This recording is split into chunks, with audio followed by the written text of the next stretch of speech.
O'zbekistondan Istanbulga kelayotgan juda ham ko'p insonlarning xayolida shunaqangi bitta plan bo'ladi. Bu birinchi bo'lib Aya Sofiyani ziyorat qilish, undan keyin Sulton Ahmed masjidini ziyorat qilish. Shu planinglarga yana bitta masjidni qo'shgan bo'lardim. Bu Buyuk Chamlicha masjidi.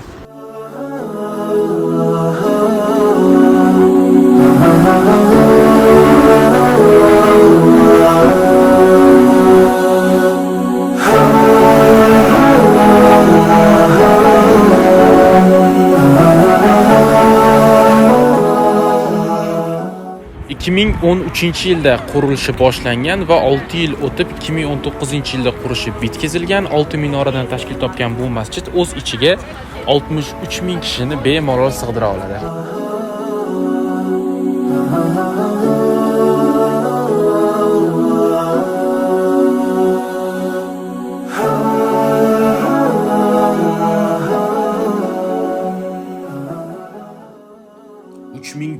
ta avtomobil uchun avtoturargoh, 500 dan ortiq inson uchun kutubxona, Islom madaniyatlar muzeyi, kitob va suvenirlar do'koni, 1000 kishiga mo'ljallangan konferensiya zali, farzandlaringiz uchun foydali bo'la oladigan o'yinlar va eng asosiysi ingliz, nemis va rus tillarida Qur'oni Karim kitobini ham topishingiz mumkin. Rus tilida boshqa bir kitoblarga ham ko'zingiz tushishi mumkin.